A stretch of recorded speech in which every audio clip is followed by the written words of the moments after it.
La guerre, c'est le rationnement. Tout était rationné, tout était au marché noir. Il y avait la famine.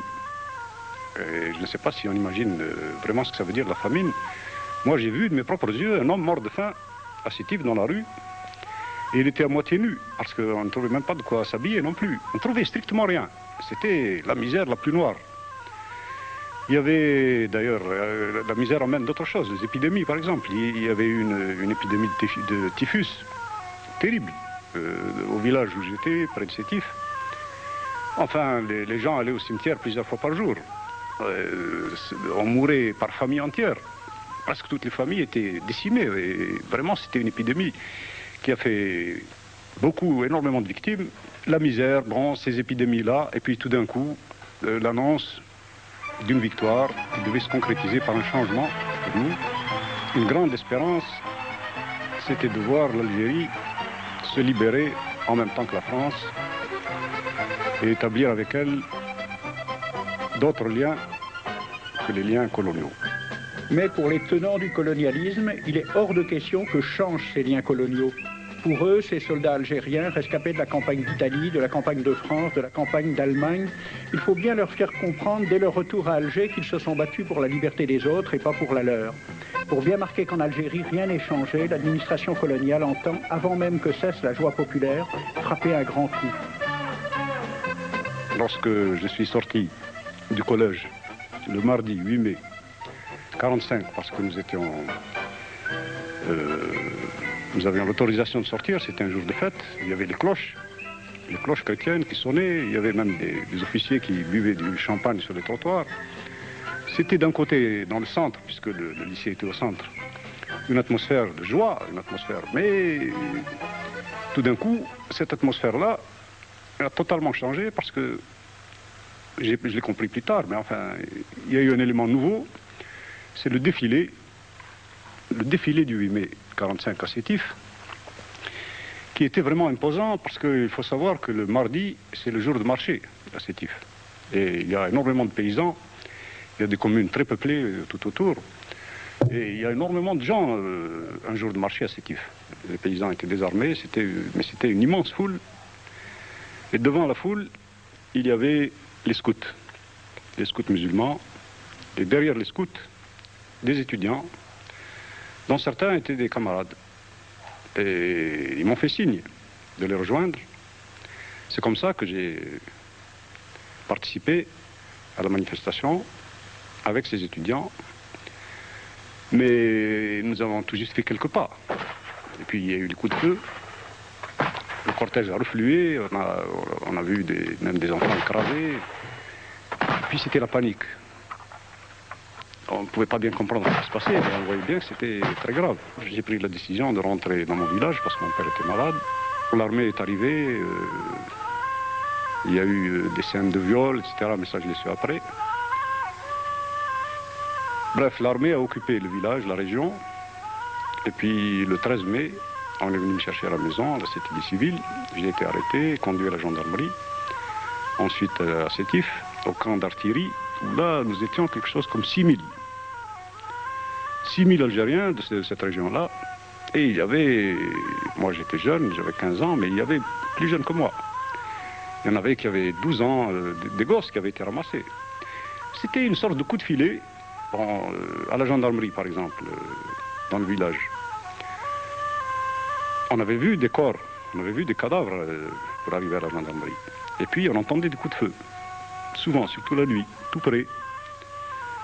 Alors tout le monde pensait qu'on allait être liquidé. Bon, les gendarmes et l'armée amenaient tout le temps de nouveaux prisonniers et on comprenait bien qu'il y avait vraiment une vague de répression qui s'est poursuivie après.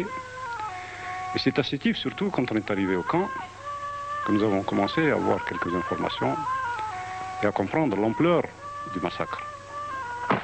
Face à 103 morts européens, l'administration coloniale annoncera 1150 morts algériens victimes de la répression. Mais si le bilan des morts européens reste stable, le chiffre des morts algériens s'alourdit vite. 7500, dit-on à l'état-major du général Duval. La commission présidée par le général Tubert arrive à 15 000 morts, mais est rappelée avant d'avoir terminé son décompte. La commission algérienne et une commission de l'ambassade américaine arrivent à peu près à un chiffre commun entre 40 000 et 45 000 victimes algériennes. Oui, c'était vraiment un massacre, un grand massacre. Et il faut comprendre qu'il n'est pas dû au hasard, il n'est pas seulement lié à l'histoire entre l'Algérie et la France, puisque ce massacre, le même, et peut-être encore plus ample, s'est produit à Madagascar, la même année. Et en Indochine aussi. C'est la même politique qui a conduit à ces massacres-là.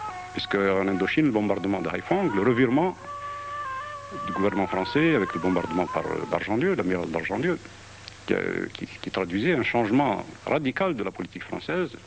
Parce qu'après le discours de Brazzaville de De Gaulle, on pensait que le gouvernement de la France libre serait pour l'émancipation des colonies.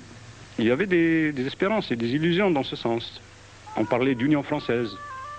Et quand on a vu le massacre, quand on a commencé à avoir des nouvelles de ce qui s'était passé, par exemple pour ma part, moi j'étais dans la région de Sétif, mais j'avais une grande partie de ma famille à Galma, et dans la région. Et on a appris là que les massacres ont été extraordinairement sauvages. Ils voulaient vraiment nous anéantir, et d'ailleurs les plus cyniques disaient, bon, comme ça on aura la paix pendant 10 ans. Ce qu'ils faisaient, c'était vraiment, ils voulaient atteindre avant tout la jeunesse algérienne. Cette jeunesse qui levait la tête, la sentait relever la tête. Et à Galma, par exemple, ils se présentaient avec des camions dans les domiciles. Ils prenaient, j'ai eu comme ça beaucoup de camarades d'école, beaucoup de jeunes que je connais très bien, qui avaient le même âge que moi à peu près, et beaucoup d'autres qui ont été ramassés et froidement exécutés par les milices. Alors ces milices, c'était naturellement des milices de colons, mais elles agissaient en rapport étroit avec l'armée. Ça a été vraiment la boucherie. D'autant plus que c'est allé très loin. C'est-à-dire qu'on n'aurait jamais soupçonné tant de haine.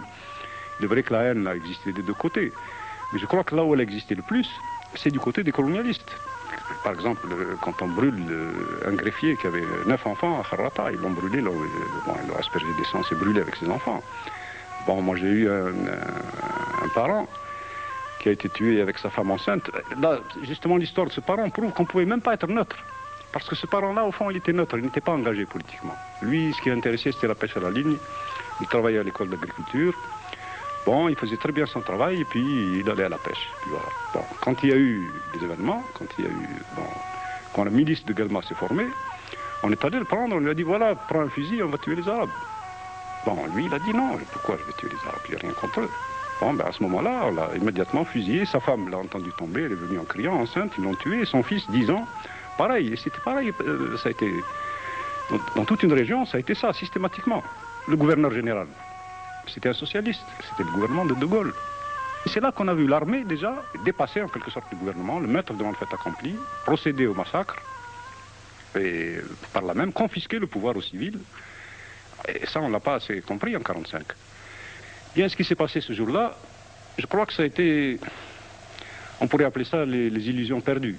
Nous avons perdu l'illusion que nous pouvions avoir l'indépendance comme ça, octroyée d'en haut, comme un cadeau des Français de gauche. Quant aux colonialistes, eux aussi, ils ont perdu au moins une illusion. Parce qu'ils pensaient que par ce grand massacre, ils auraient la paix pendant 10 ans. Mais quelle paix!